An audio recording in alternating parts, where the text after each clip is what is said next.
Amar putusan mengadili dalam eksepsi, menolak eksepsi termohon dan pihak terkait untuk seluruhnya. Dalam pokok permohonan, menolak permohonan pemohon untuk seluruhnya. Saya bingung dan benar-benar bingung untuk menentukan harus dari mana memulai pendapat berbeda ini. Sebab sejak menapakkan kaki sebagai hakim konstitusi di gedung mahkamah ini pada tanggal 11 April 2017 atau sekitar 6,5 tahun yang lalu, baru kali ini saya mengalami peristiwa aneh yang luar biasa dan dapat dikatakan jauh dari batas penalaran yang wajar. Mahkamah berubah pendirian dan sikapnya hanya dalam sekelebat. Sebelumnya dalam putusan Mahkamah Konstitusi nomor 29 5155 tahun 2023, Mahkamah secara eksplisit, lugas dan tegas menyatakan bahwa ihwal usia dalam norma pasal 169 huruf Q Undang-Undang 7 2017 adalah wewenang pembentuk undang-undang untuk mengubahnya. Padahal sadar atau tidak, ketiga putusan tersebut menutup ruang adanya tindakan lain selain dilakukan oleh pembentuk undang-undang. Apakah Mahkamah pernah berubah pendirian? Pernah, tetapi tidak pernah terjadi secepat ini, di mana perubahan terjadi dalam hitungan hari.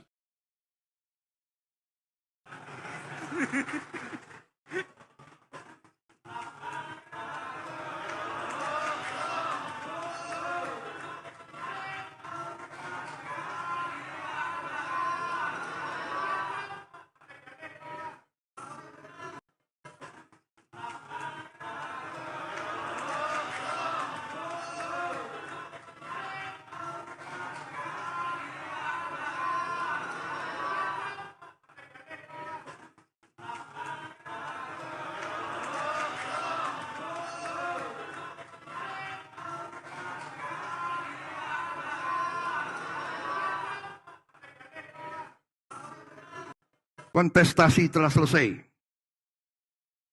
Pertandingan telah selesai. Kita semua lelah. Dan mungkin ada di antara kita yang tidak puas dan kecewa.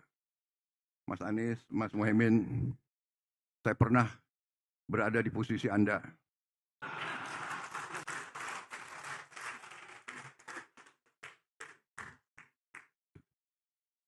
Saya tahu senyuman Anda berat sekali itu.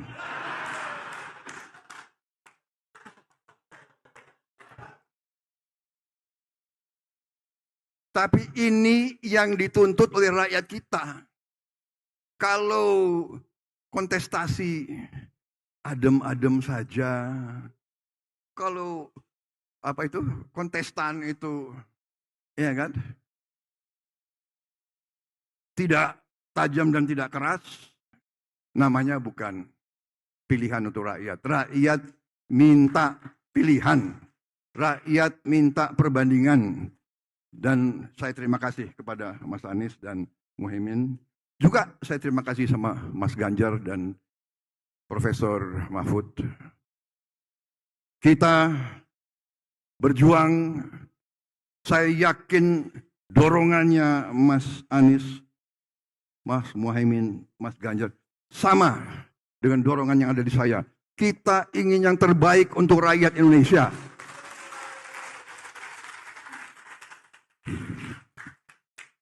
Jadi saya ingin menyampaikan bahwa pertandingan selesai, pertandingan yang sangat penting, kontestasi yang sangat penting, karena ini yang diminta rakyat. Rakyat membutuhkan pilihan.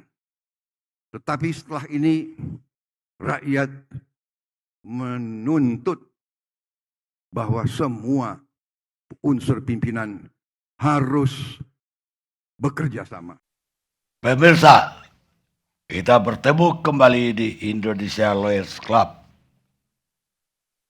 Hari ini kita sudah mendengar KPU telah menetapkan Presiden dan Wakil Presiden terpilih, yaitu Prabowo Subianto dan Gibran Raka Buming.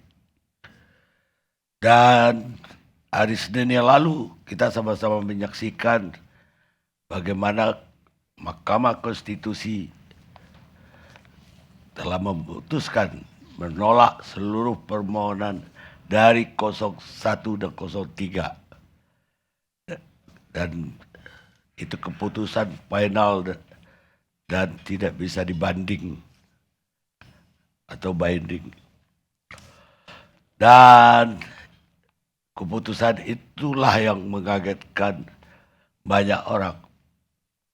Dan semua orang yang masih berharap bahwa permohonan 01 dan 03 akan diterima, terhenyak mendengar keputusan dari Mahkamah Konstitusi yang mereka tidak bayangkan akan seperti itu.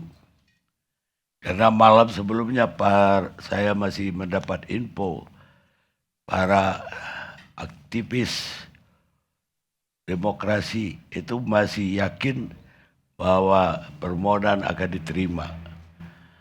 Dengan komposisi 4 hakim akan menerima, yaitu Pak Ketuanya sendiri, Soehartoyo, kemudian Saldi Isra, kemudian Arif Hidayat, dan Eni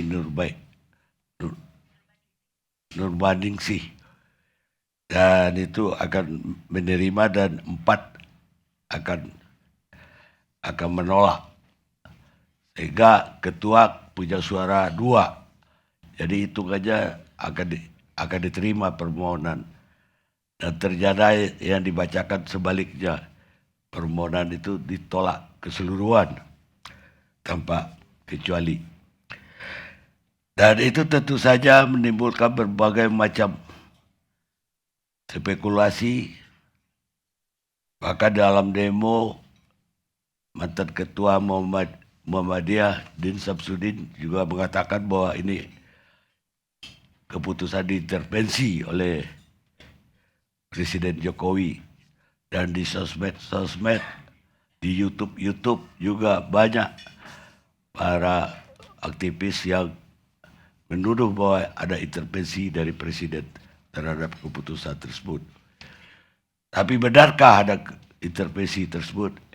Itu yang kita ingin kaji malam ini di Indonesia Lawyers Club.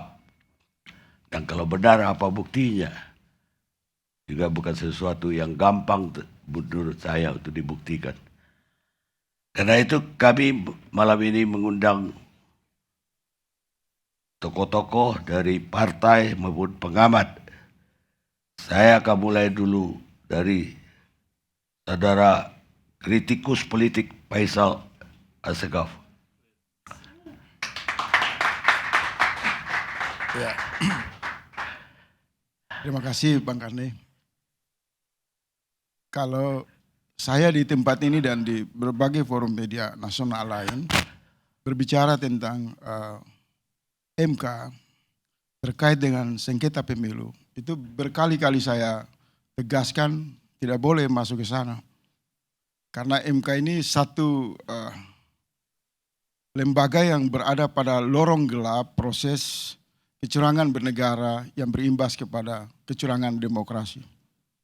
Jadi kalau secara pribadi pertanyaan soal keputusan MK dan peristiwa politik di MK itu, saya tidak terlalu kaget karena sudah membuat kesimpulan bahwa apa yang terjadi di MK, baik keputusan untuk meloloskan Gibran, keputusan menyangkut banyaknya usulan penghapusan presidensial threshold yang ditolak oleh MK, hingga berujung pada keputusan sengketa pemilu. Ini rangkaian yang menegaskan bahwa MK masih berada pada instrumen kepentingan partai politik dan lebih khusus kepentingan penguasa untuk terus menjaga alur cerita politik dalam proses pemilu legislatif maupun pemilu presiden berjalan dalam lorong-lorong gelap, dalam kontrol kesepakatan di balik semua keputusan yang dibuat di lembaga-lembaga strategi, salah satunya MK. Jadi saya pribadi tidak terlalu kaget dengan apapun yang dilakukan oleh MK. Karena menurut saya tidak ada proses penegakan hukum yang berjalan secara normal, secara akal sehat, atau secara transparan yang bisa meyakinkan rakyat bahwa di MK itu terjadi satu pertarungan yang murni hukum untuk rakyat mendapatkan keadilan. Tapi apa yang terjadi di MK adalah peristiwa politik yang memang tidak lebih dari sampah daur ulang untuk dalam rangka mendistribusikan satu cerita dari antara cerita yang terkait dengan kecurangan di dalam berdemokrasi. Misal kalau kita berbicara tentang penegakan hukum terkait dengan lembaga peradilan, lembaga penegak hukum, bisa kita ambil contoh, baru pernah terjadi di Indonesia, dugaan ijazah palsu Jokowi yang hampir berlangsung 2 tahun di satu pengadilan, itu saja tidak bisa tuntas diselesaikan. Di mana satu dokumen yang bisa membuktikan apakah itu palsu atau tidak palsu, pengadilan itu hampir nyaris 2 tahun dikelola dalam bimbingan intervensi kekuasaan. Apalagi kalau membuka kotak Pandora yang berkaitan dengan perhitungan suara di TPS yang oleh publik sangat terang melihat begitu banyak dokumen-dokumen pencoblosan itu di mana-mana terjadi kecurangan, agak susah untuk dihitung di MK. Karena pengadilan lain, pengadilan di ruang lain itu sudah memberi penjelasan kepada publik sesuatu yang mengancam kekuasaan, dugaan ijazah palsu Jokowi sulit dibuktikan, butuh waktu yang panjang. Sehingga hal itu mengkonfirmasi bahwa tidak mungkin MK akan membuka atau menghitung seluruh rangkaian dokumen yang diajukan oleh 01 maupun 03. Itu poin pertama. Poin kedua, sudah tidak sangat relevan berbicara tentang apa saja yang terjadi di MK. Keputusan ini telah ditindaklanjuti oleh KPU dengan menempatkan Prabowo sebagai pemenang di atas tafsir pro kontra pemilu curang atau tidak curang. Pada dimensi ini saya melihat bahwa kelompok progresif dan kelompok gerakan yang konsisten terhadap gerakan perubahan akan memindahkan saluran perlawanan mereka menjauh dari pusat-pusat lembaga strategi negara, lebih khusus alur election atau elektoral, akan berpindah kepada perdebatan yang sangat sengit pada wilayah pembentukan kabinet. Karena per hari ini ketiga Anies dan Prabowo mengirim pesan kemesraan di KPU itu, terbaca di sana ada konsistensi antara kubu Prabowo dan kubu perubahan masih pada satu sikap untuk menolak kejahatan nepotisme atau belakangan ini terkenal dengan perlawanan terhadap dinasti politik Jokowi.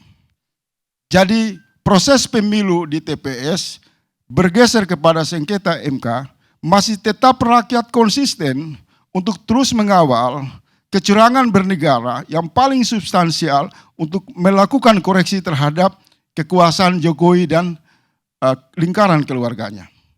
Sehingga kalau kita melihat media sosial dari rangkaian aspirasi rakyat, hampir dapat disimpulkan semua menerima proses demokrasi yang sejak awal rakyat memang sadar bahwa tidak mungkin mendapatkan satu kualitas demokrasi yang mereka inginkan, tetapi rakyat tetap mengambil posisi kritis untuk memindahkan seluruh energi dalam konsolidasi mereka untuk menghadapi rezim Jokowi yang dinilai adalah sebagai aktor perusak demokrasi. Jadi ini menarik. Oleh sebab itu, rakyat kalau saya membaca sangat berharap PKS, PKB, Nasdem dari kubu perubahan, bahkan PDIP untuk menghentikan apa yang disebut Prabowo sangat lelah di dalam demokrasi ini karena itu berlangsung di ruang publik dengan terlalu banyak waktu melibatkan teka-teki, pemerasan waktu, pemerasan keringat, maka rakyat sebenarnya menunggu panggung yang paling sengit, yaitu bagaimana partai-partai yang berada pada posisi berhadapan masuk ke dalam jantung kekuasaan dan bagaimana menerjemahkan konflik itu secara substansi. Karena kemenangan Prabowo, sebagian kelompok kubu oposisi mengatakan adalah kekalahan bagi kubu Erick Thohir, Luhut Binsar Panjaitan, dan kelompok-kelompok oligarki yang berada di panggung belakang bersama Jokowi. Nah, kita inginkan, saya berharap Pak Anies, Pak Muhaimin Iskandar, Bang Surya Paloh, termasuk Presiden PKS, hentikan sandiwara omong kosong ini, karena sejak awal kita sudah memberi nasihat yang tegas bahwa jangan membawa masalah pada MK yang pada akhirnya hanya mempertunjukkan drama-drama omong kosong dalam praktek politik sampah daur ulang.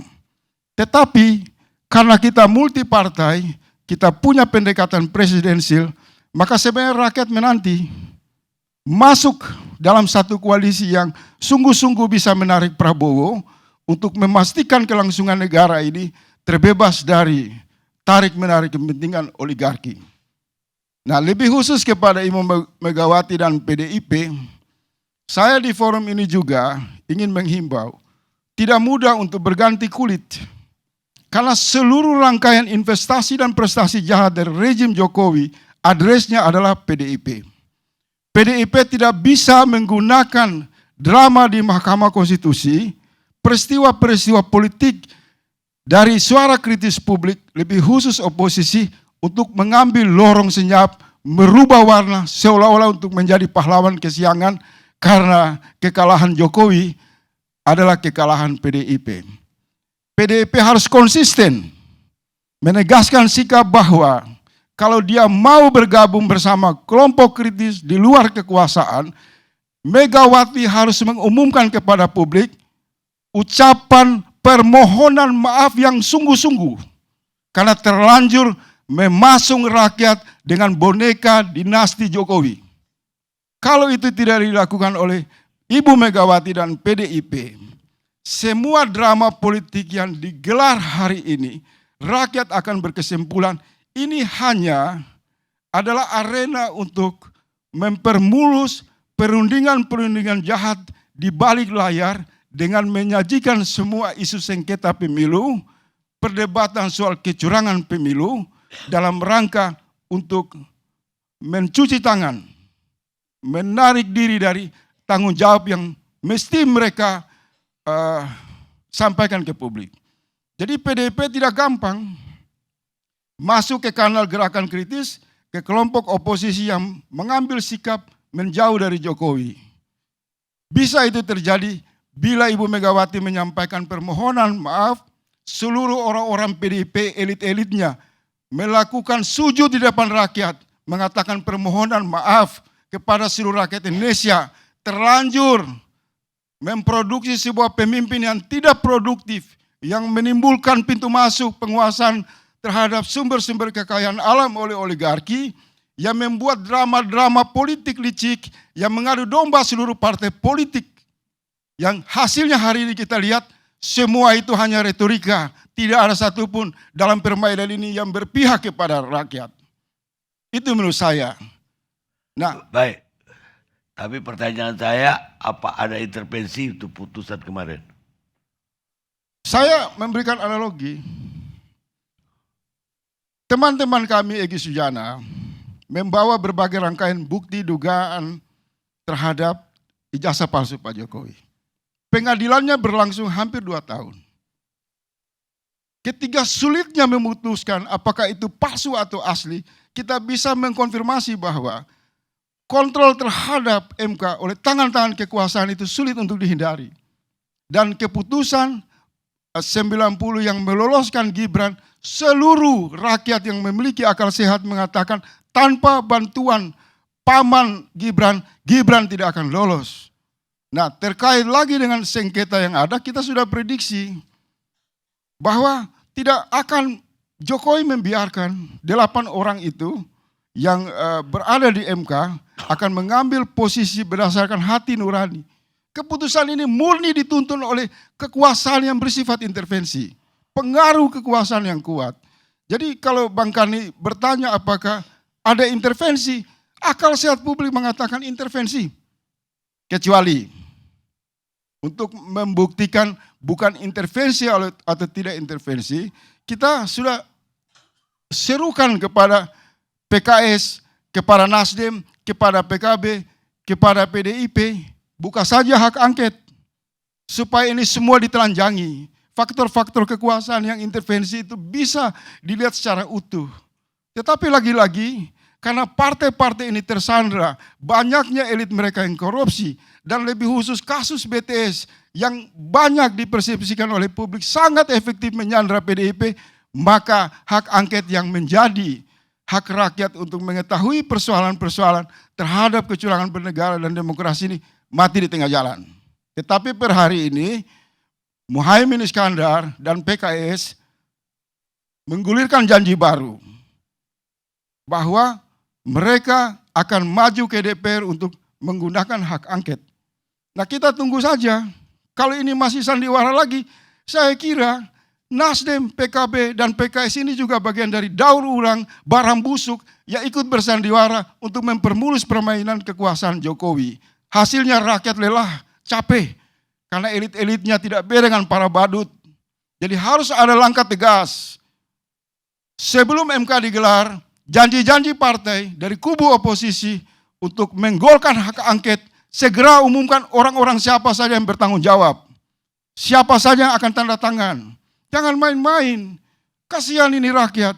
Terus dipimpon dengan isu-isu yang hanya muncul di permukaan dalam rangka untuk menyesuaikan terhadap kebutuhan kompromi. Yang nanti ketika kabinet pada waktunya Prabowo dilantik, 2 hari kemudian saya pastikan elit-elit partai ini akan menjadi balut-balut di lingkaran istana untuk meminta jatah kabinet. Jadi PDIP tidak usahlah bersandiwara. Menggeserkan persoalan MK yang saya dengar di PT UN, ini cara-cara berpikir yang irasional. Partai punya alat, partai punya instrumen, partai punya fraksi. Mengapa menyerahkan nasib rakyat untuk mendapatkan keadilan kepada 8 orang di MK yang rakyat sudah menyimpulkan bahwa mereka tidak bisa memutuskan apapun. Jadi untuk itu, menurut saya, Bung Sitorus dan kawan-kawan menghadap lagi Ibu Megawati, berikan masukan, rakyat sudah tahu ini semua sandiwara, ada di atas meja Ibu Megawati itu, alat yang namanya hak angket. Kalau tersandra oleh kasus BTS, umumkan kepada publik. Tetapi kalau Ibu Megawati punya pandangan yang visioner untuk menyelamatkan negara ini, besok, lusa, dalam waktu yang dekat ini, umumkan ada 100, ada 50 anggota DPR dari PDIP sudah tanda tangan pengajuan hak angket. Begitu juga PKS, begitu juga PKB, begitu juga Nasdem. Kalau dalam seminggu ini tidak ada peristiwa yang konkret, langkah-langkah yang nyata, saya sarankan berhenti dengan sandiwara omong kosong. Rakyat sudah sangat cerdas dan tidak mau lagi diperbaiki oleh pandangan-pandangan yang hanya membingungkan saja. Terima kasih. Saya ingin jawab aja dari Saleh Daulay. Politisi Partai Amanat Nasional. Baik, terima kasih Bang Karni. Saya mulai dari kutipan dulu ya, pernyataan Pak Prabowo tadi waktu beliau telah ditetapkan. Beliau kan banyak berterima kasih pada semua pihak. Banyak juga mengucapkan mohon maaf pada banyak pihak. Tapi ada satu poin yang saya kira penting untuk kita catat bersama, bahwa Pak Prabowo mengatakan putusan yang telah diambil oleh Mahkamah Konstitusi pasti tidak memuaskan semua pihak. Dan itu adalah sangat lazim terjadi di semua peradilan yang ada. Bukan hanya di Mahkamah Konstitusi, tetapi di peradilan lain juga seperti itu. Jadi karena itu, kalaupun misalnya ada pihak-pihak yang merasa ini ada yang kurang, ada yang tidak benar dan seterusnya. Saya kira di dalam putusan Mahkamah Konstitusi kalau kita ikuti semua secara keseluruhan, itu ada banyak catatan dari Mahkamah Konstitusi yang memang masih perlu diperbaiki. Contoh misalnya, keterlibatan presiden dalam kampanye. Itu Mahkamah Konstitusi meminta supaya ada aturan.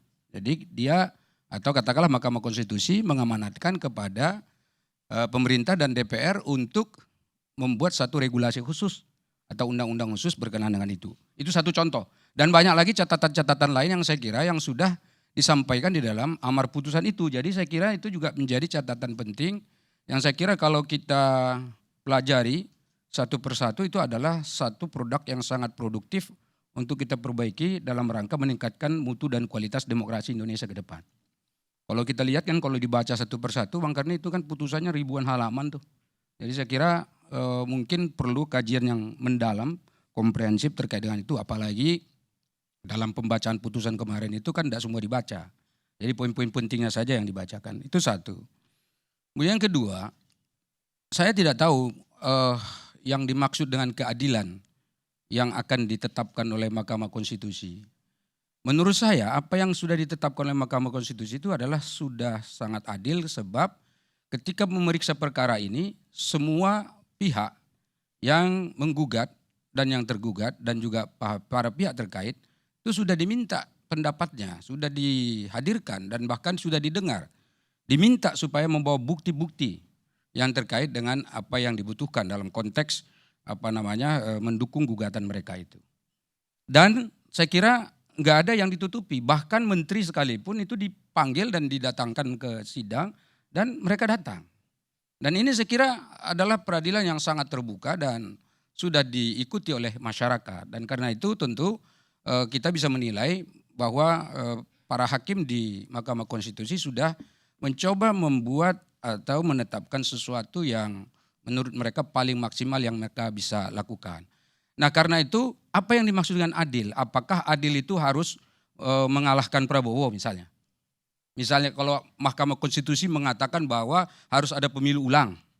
Harus misalnya dikatakan tidak sah pemilunya baru itu dikatakan adil. Justru kalau ada putusan seperti itu tidak adil. Sebab dari fakta-fakta yang ada di peradilan itu sendiri menunjukkan memang bahwa Prabowo itu memang pemenang begitu. Jadi itu yang saya katakan itu jangan sampai kita tidak puas lalu mengatakan semua tidak benar. Yang benar apa? Yang benar kalau Prabowo ini dikatakan kalah, kalau Prabowo ini dikatakan salah, dikatakan melanggar etika dan seterusnya. Padahal dalam putusan itu ada juga tuh. Dalam putusan yang disampaikan oleh Mahkamah Konstitusi dijelaskan bahwa penetapan Gibran misalnya sebagai cawapres tidak melanggar etika dan sudah memenuhi persyaratan sebagaimana mestinya gitu. Itu misalnya contoh yang ditetapkan lagi di dalam putusan yang terakhir ini. Nah kemudian soal katakanlah klaim rakyat ini. Katanya ada banyak rakyat yang menunggu keadilan, menunggu terobosan-terobosan politik atau terobosan hukum yang akan dilakukan oleh para elit politik. Pertanyaannya adalah rakyat yang mana ini sebetulnya? Rakyat yang mana? Bukankah sebetulnya setelah putusan Mahkamah Konstitusi ini sifatnya final, kemudian mengikat dan mestinya kita sudah berbondong-bondong untuk bersatu kembali. Karena target kita itu adalah bukan hanya mencari siapa pemenang dan siapa presiden dan wakil presiden. Tetapi target kita adalah bagaimana memberikan pelayanan kepada masyarakat melalui kepemimpinan yang baru. Nah kalau sekarang ada klaim ini rakyat sedang menunggu, ini rakyat yang mana?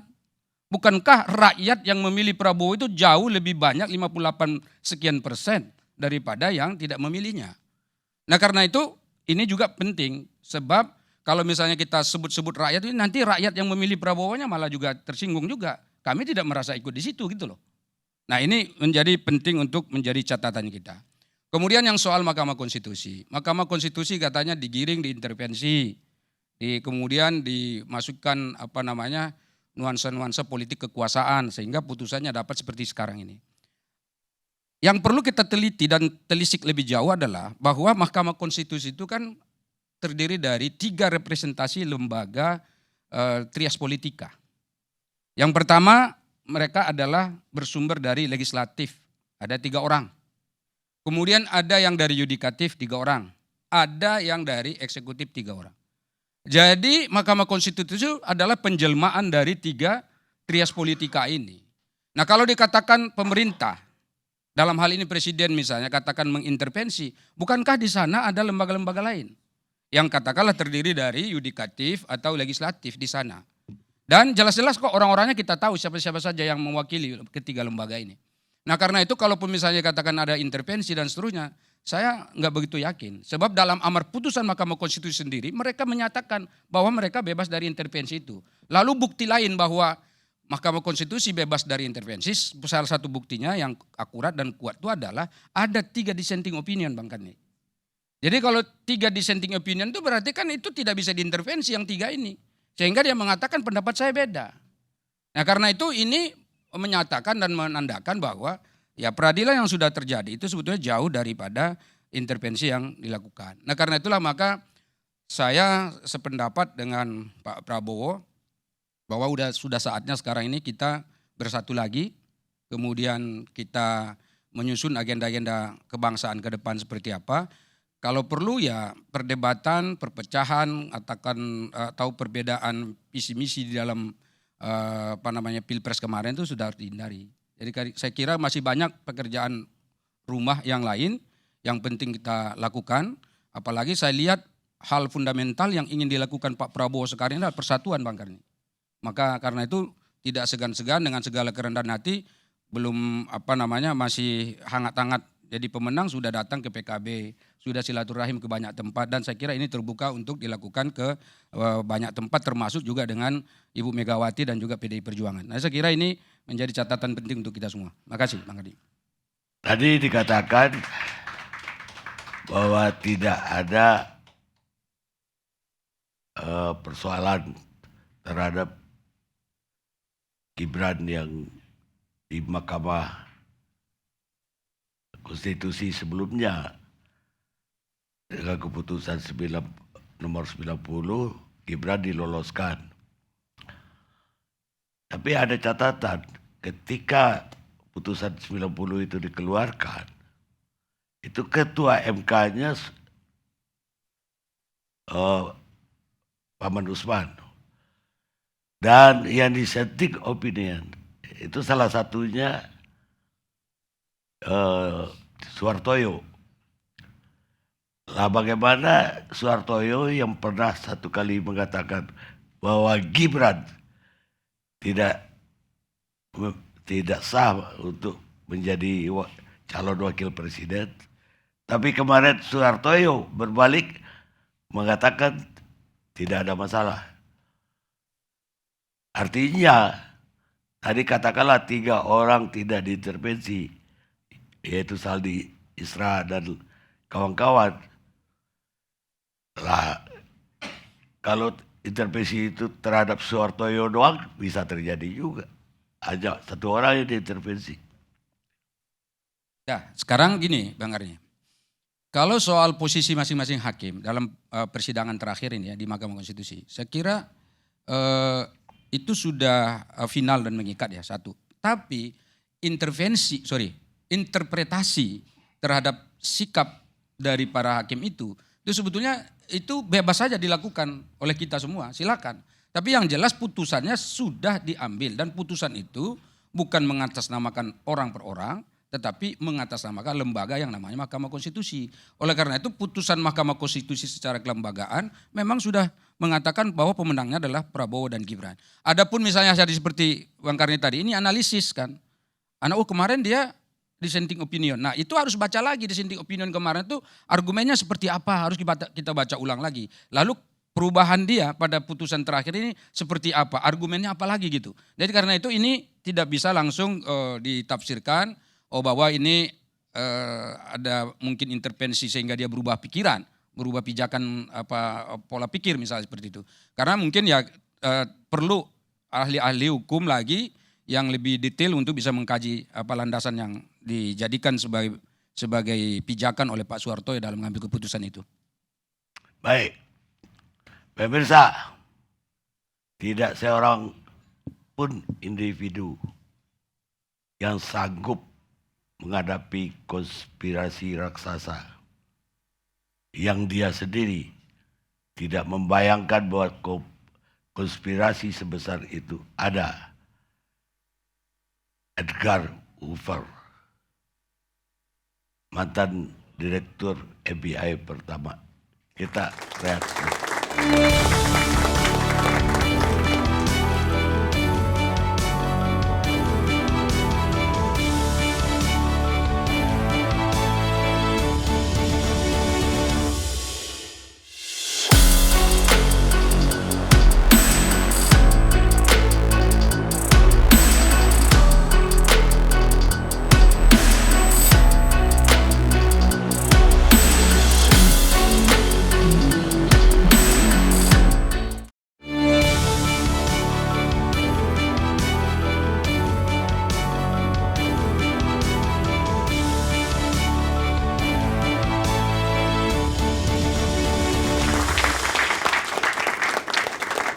Pemirsa, kita lanjutkan diskusi kita. Selamat datang Bung Rocky Gerung. Saya kira tadi nyangkut di mana ini Rocky. Gak biasa nyangkut.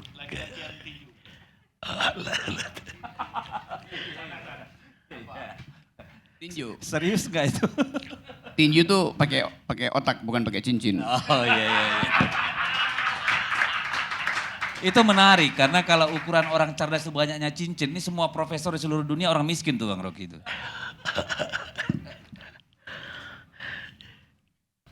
Sekarang giliran politisi Partai Keadilan Sejahtera, M. Iqbal. Baik, makasih Bang Karni. Ya, jadi memang perdebatan ini tidak akan menarik kalau tidak ada 3 hakim yang berbeda pendapat. Karena berbeda pendapat, maka perdebatan pun diperpanjang. Karena di gugatan-gugatan sebelumnya nggak ada. Baru kali ini MK memiliki keputusan di mana ada 3 hakim yang menyatakan bahwa ada hubungannya bansos itu dengan kemenangan. Yang kedua, ada pengaruh intervensi dari pejabat publik. Dan bahkan ada yang minta pemilu diulang di beberapa daerah yang signifikan. Kalau Bang Karni tanya, apakah keputusan itu ada intervensi? Kita nggak bisa buktikan. Tetapi kalau ngelihat polanya MK, di MK pernah ketuanya kena OTT. Ketuanya kena pelanggaran kode etik dan diberhentikan. Artinya, kalau kita lihat pola, sangat mungkin. Tetapi tidak bisa dibuktikan. Yang ketiga, kita melihat bahwa pemilu ini sudah lihat. Jadi bukan berarti bahwa pemilu ini tidak curang, tapi memang seperti keputusannya. Saksinya dan buktinya tidak cukup untuk membuktikan kecurangan, tetapi kita lihat faktanya memang ada hakim yang menganggap itu curang. Jadi kami melihat bahwa walaupun Pak Prabowo tadi sudah meledek Mas Anies ya, bahwa saya pernah merasakan senyuman Mas Anies, saya pernah merasakan berat ya kan. Jadi jangan disamakan dan itu menurut saya tidak etis disampaikan di depan publik karena ini adalah bagian dari sebuah bentuk kenegarawan. Jadi saya mengkritik Pak Prabowo kali ini bahwa seharusnya pidato yang disampaikan di KPU tadi tidak pantas disampaikan ketika di hadapan publik. Selanjutnya kita melihat dengan adanya 3 keputusan hakim yang berbeda ini memberikan novum baru bagaimana hak angket itu bisa dinaikkan kembali. Karena apa? Ini menguatkan bahwa bukti bahwa memang ada hakim wakil Tuhan di muka bumi ini yang menyatakan bahwa berbeda pendapat dari keputusan para hakim mayoritas lainnya. Dan hakim ini bukan hakim sembarangan. Hakim yang sangat terjaga integritasnya. Prof. Saldi Isra kita tahu betul.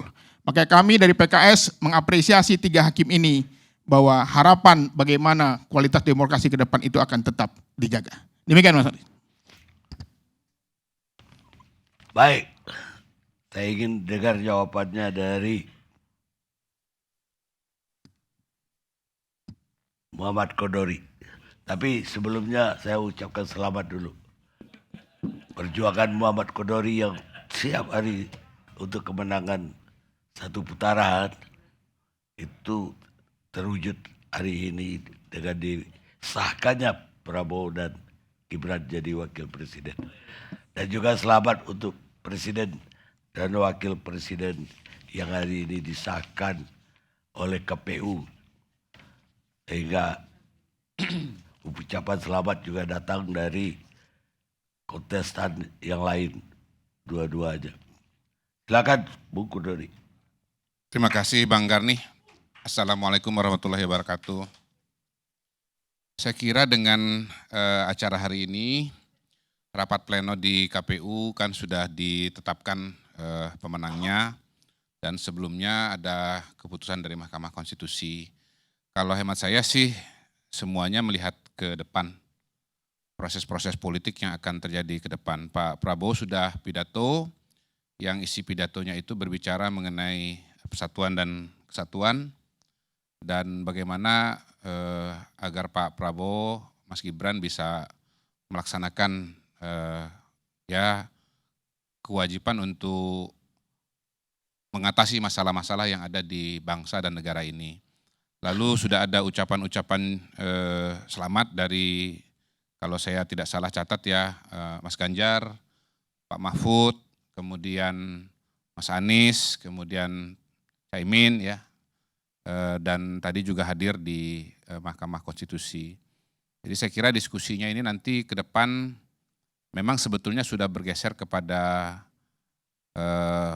proses-proses politik ya, dan komunikasi-komunikasi politik bagaimana upaya untuk menyusun pemerintahan yang akan datang.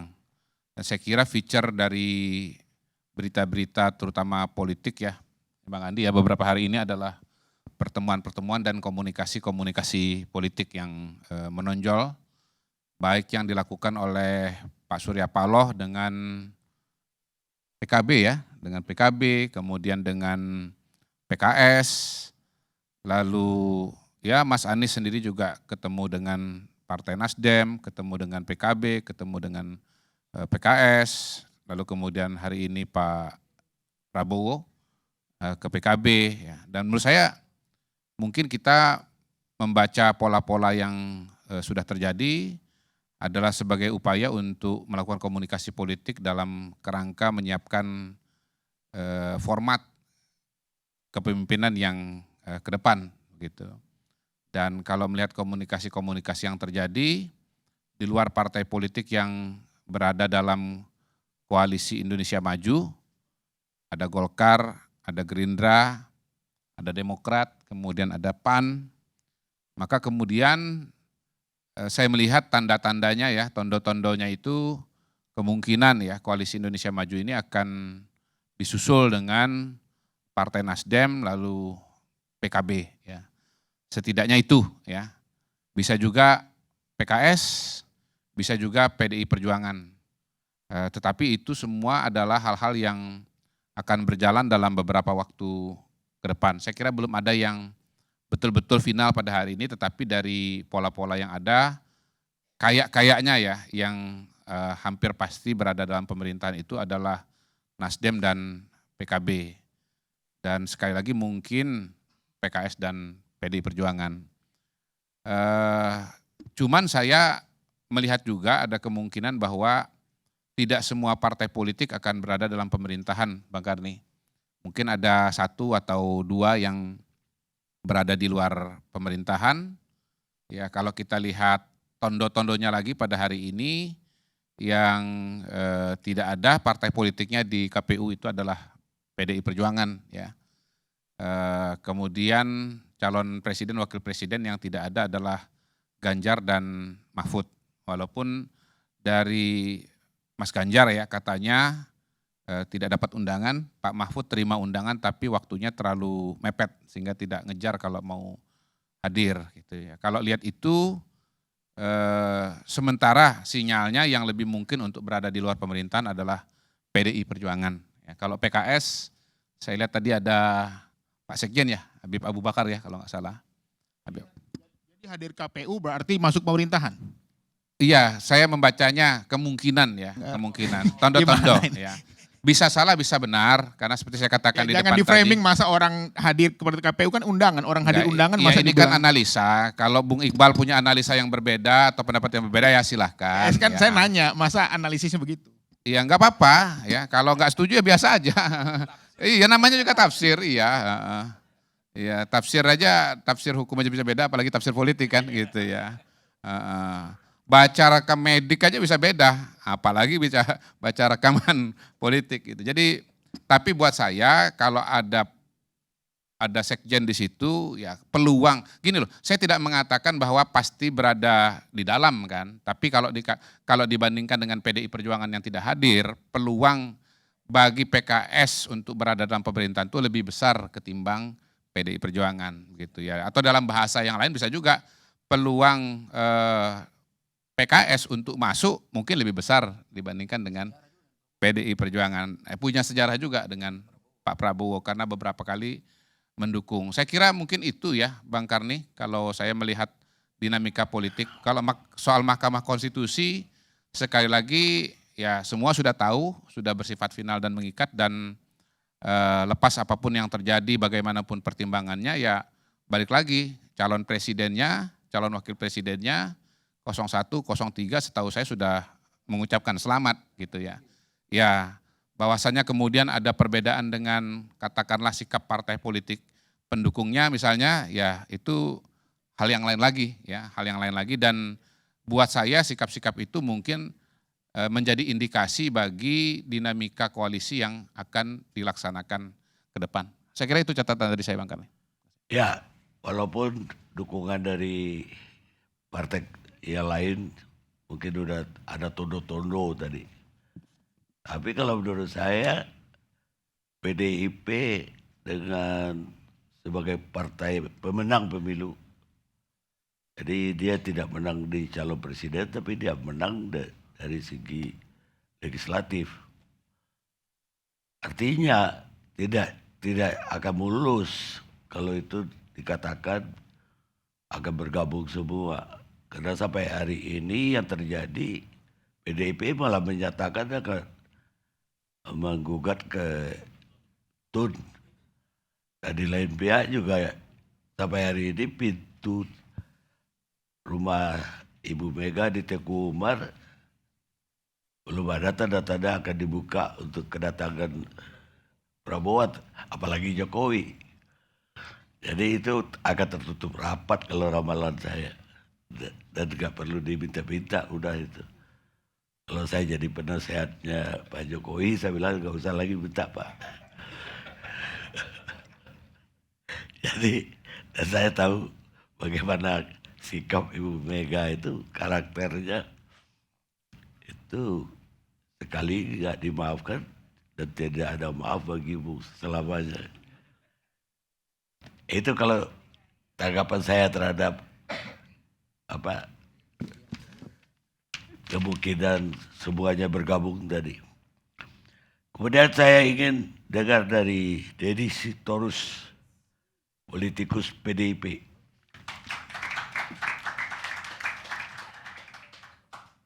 Ya, pertama-tama kita harus ucapkan selamat ya kepada pasangan calon nomor 2 yang hari ini sudah ditetapkan secara secara final karena putusan MK sudah keluar, mereka sebagai pemenang. Jadi nanti kita ulas belakangan lah itu. Tapi yang saya ingin sampaikan pada kesempatan ini adalah apa yang terjadi di MK ini seperti lagu itu Bang Karni.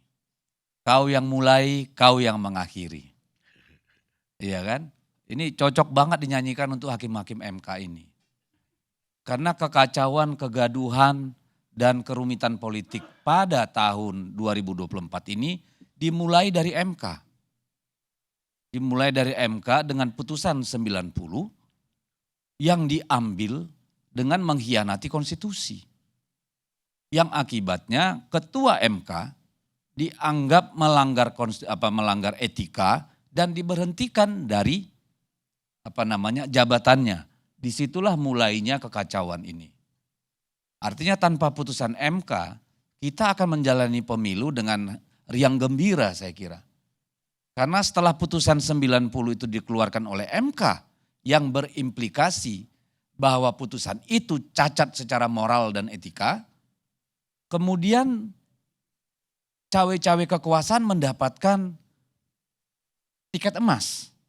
Orang melihat, lah MK aja bisa kok, apalagi cuma aparat penegak hukum, ASN, kepala desa, dan sebagainya.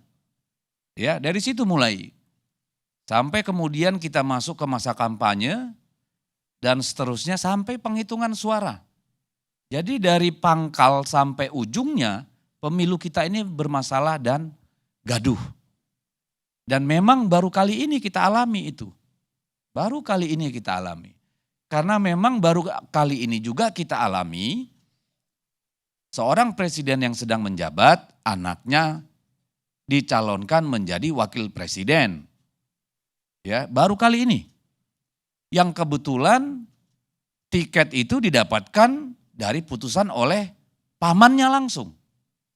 Jadi memang Kami kemarin ketika mendengar dibacakan putusan oleh MK itu jadi ketawa. Jadi timbul pertanyaan baru. Jadi sebenarnya Gibran ini anak siapa? Dan Paman Usman menikah dengan siapa? Karena tidak ditemukan oleh mahkamah hubungan antara Gibran dengan Presiden Jokowi dan Paman Usman. Itu yang kemarin menjadi pembahasan kita sampai kita ketawa-ketawa. Bagaimana ini tidak ditemukan nepotisme yang begitu telanjang? Ya, itu mungkin semacam pelipur lara kita lah, bahwa MK masih bisa bercanda dengan kita semua ini. Artinya mereka masih waras karena masih bisa bercanda soal tidak adanya nepotisme itu. Lalu kemudian tadi sudah disebutkan bahwa baru kali ini dalam sejarah sejak adanya Mahkamah Konstitusi, ada 3 hakim Mahkamah Konstitusi mengajukan dissenting opinion terhadap putusan perkara hasil pemilihan umum PHPU baru kali ini. Dan perlu dicatat sejak pemilu langsung 2004 dalam setiap pemilu ini supaya generasi muda kita tahu semua pasangan calon yang dinyatakan kalah oleh KPU menggugat di pengadilan. Tahun 2004 itu Pak Wiranto. Ya, 2009 Pak Prabowo. 2014 Pak Prabowo. 2019 Pak Prabowo. Baru 2024 ini Pak Ganjar Mahfud dan Anies Baswedan. Jadi ini bukan karena kalah. Karena memang disediakan oleh konstitusi untuk menyampaikan ketidakpuasan atau temuan-temuan atau indikasi-indikasi. Jadi kalau kami melihat gugatan di Mahkamah Konstitusi kemarin itu adalah cara kita mempersoalkan yang kemarin. Tetapi tidak hanya itu cara kita juga menyelamatkan masa depan. Karena kalau hanya berhenti pada mempersoalkan yang kemarin, kita lalai bagaimana menyelamatkan masa depan demokrasi kita. Karena apa yang akan diwariskan oleh pemilu kali ini adalah berbuatlah securang-curangnya sehingga begitu luar biasa dan tidak bisa dipersoalkan maupun dibuktikan. Kalau ada operasi untuk mendapatkan suara katakanlah 30 juta, maka Anda harus punya 30 juta orang yang menyatakan ya. Itu kan luar biasa. Padahal waktu yang disediakan untuk mengumpulkan bahan hanya 3 kali 24 jam. Dari mana mungkin dengan negara seluas ini? Yang kedua, dikatakan dalam dalil-dalil putusan MK itu tidak dipenuhi alat bukti. Baik itu saksi dan yang lain-lain. Tetapi sejak awal Mahkamah Konstitusi sudah membatasi hanya 19 saksi ahli dan saksi langsung. Bagaimana mungkin? Secara prosedural memang Mahkamah Konstitusi itu tidak akan mungkin memberikan keadilan bagi siapapun yang menggugat. Tidak mungkin dengan hukum acara di Mahkamah Konstitusi itu di luar yang namanya mukjizat. Mukjizat pun tidak mungkin mengubah, apalagi dengan kecurangan yang masif seperti kemarin.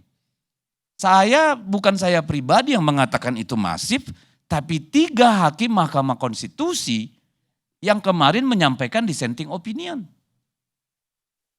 Yang pertama soal bansos. 3, baik itu Prof. Arif Hidayat, Saldi Isra maupun Ernie Nurmadingsi. 3 mengatakan ya ditemukan politisasi bansos. Dan oleh karena itu pemungutan suara ulang harusnya dilakukan di 6 provinsi yang ditemukan kecurangan itu. 6 provinsi yang disebutkan oleh ketiga hakim ini itu melebihi 60% suara dalam Pilpres. DKI, Jawa Barat, Jawa Tengah, Jawa Timur, Bali, dan Sumatera Utara. Itu 60% lebih suara. Jadi itu terbukti menurut 3 hakim Mahkamah Konstitusi itu, bukan menurut Deddy Sitorus. Karena tidak ada orang waras yang bisa mengatakan bahwa bansos itu tidak berdampak. Secara hukum menurut Profesor Arief Hidayat dan Profesor Eni itu berdampak langsung. Lalu apalagi cawe-cawe presiden melalui pengerahan ASN, APH hingga perangkat kepala desa. Itu dinyatakan langsung oleh para hakim konstitusi, bukan kami. Sehingga mereka mengatakan harusnya diulang, sama. Ya. Jadi itu sudah sangat tegas. Dari tingkat yang paling atas sampai tingkat yang paling bawah. Tapi saya tidak mau ke sana. Silakanlah negara ini mau mewariskan apa untuk kita ke depan. Tapi itulah yang disampaikan oleh hakim Mahkamah Konstitusi. Nah, kemudian kita melihat bahwa apa yang terjadi di Mahkamah Konstitusi itu adalah perdebatan antara substansi dan prosedur. 5 hakim yang kemudian menyampaikan pendapatnya atau putusannya yang menolak dalil-dalil dari pihak pemohon itu menggunakan pendekatan prosedural. 3 hakim Mahkamah Konstitusi yang lain yang dissenting itu melakukan pendekatan substansial. Dan ini tidak bisa dibantah karena salah satu yang kita dapat pelajaran dari sidang putusan Mahkamah Konstitusi kali ini adalah bahwa Mahkamah Konstitusi berhak untuk memeriksa tidak saja angka-angka yang diberikan oleh KPU, tetapi juga azas, norma-norma dan sebagainya. Itu satu kemajuan besar.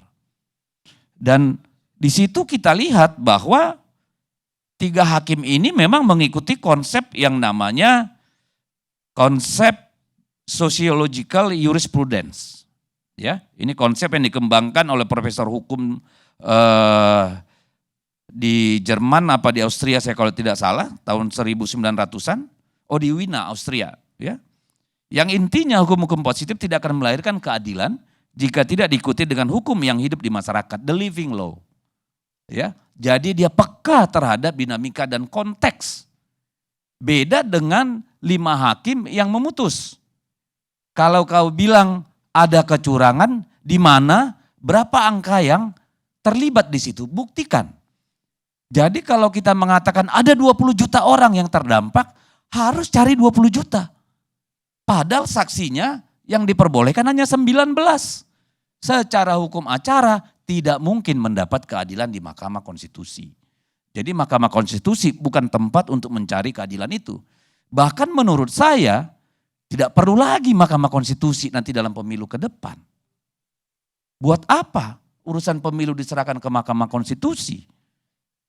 Kalau tidak ada hal-hal yang fundamental yang membedakan dia dengan Bawaslu, dengan Gakumdu, ya, dengan yang lain-lain. Atau dengan putusan KPU, ya sudah kita terima saja buat apa ribut-ribut. Kan itu persoalan. Jadi ini yang kemudian menjadi renungan kita.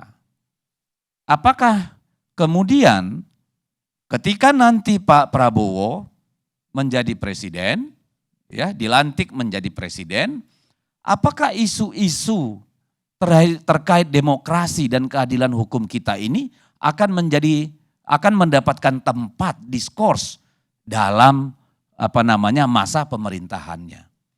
Karena jika tidak, maka yang sudah akan pasti terjadi adalah siapa yang ingin menang pemilu, apakah legislatif, presiden mau pilkada, adalah mereka yang punya uang dan mereka yang punya kekuasaan.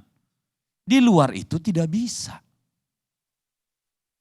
Ini kan apa betul ini kita mau teruskan? Ada banyak ruang-ruang terbuka untuk perbaikan di masa depan. Kita mulai saja dari MK misalnya.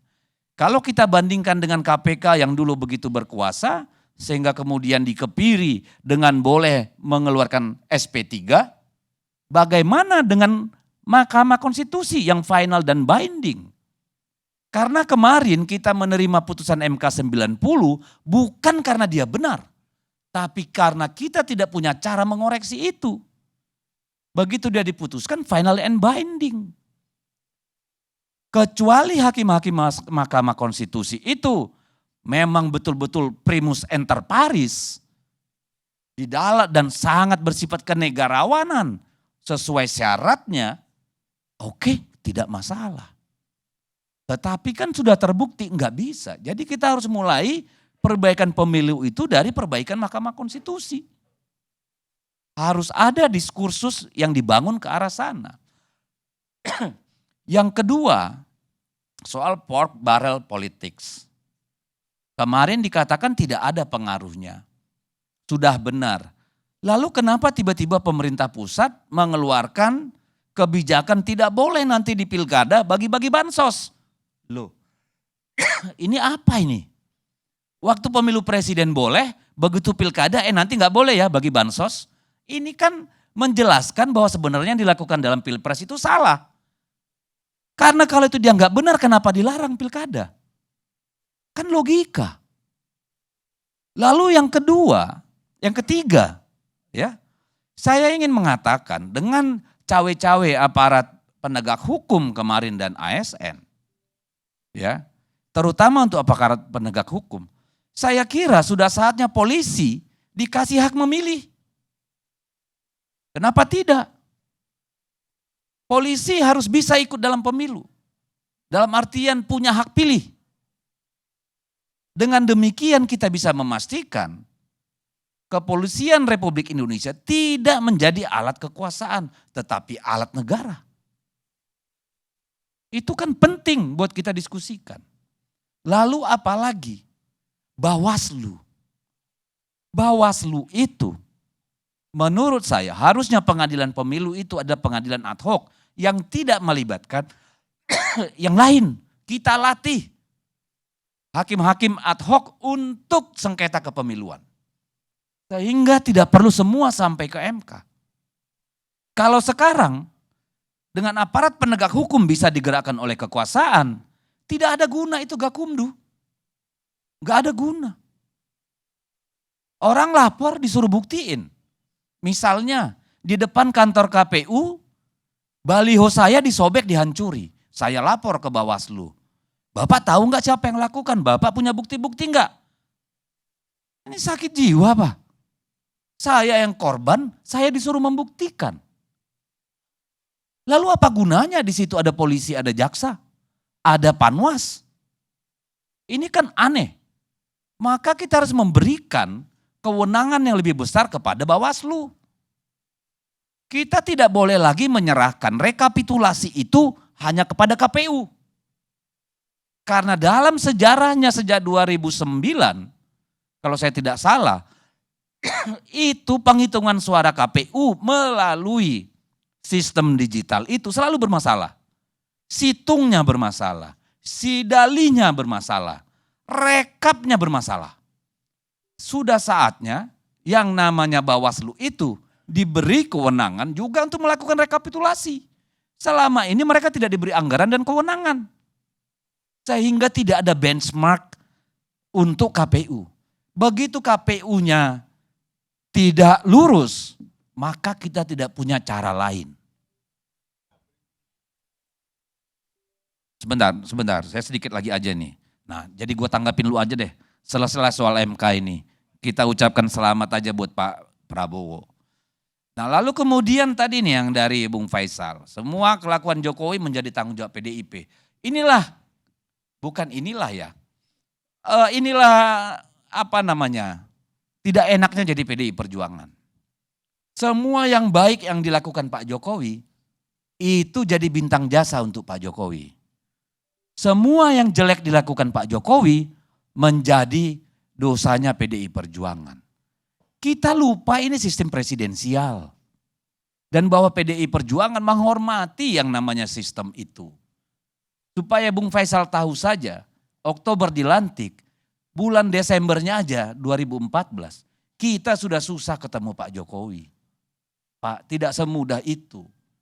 Jadi kalau ada yang bilang Jokowi itu boneka partai, petugas partai, saya curiga itu justru datang dari istana. Ya, bukan dari yang lain. Gitu loh. Lalu apakah kita harus minta maaf sama rakyat? Pak, sampai kejadian di Mahkamah Konstitusi, kita itu percaya dan yakin pada Pak Jokowi. Jangankan PDI Perjuangan, malaikat pun tertipu. Gimana sih? Jangankan PDI Perjuangan yang cuma manusia biasa. Bisa ya? Malaikat pun tertipu, Pak. Bisa sedikit. Bentar, supaya sedikit lurus. lagi nih, biar saya, nanti aku lupa soalnya. Iya kan?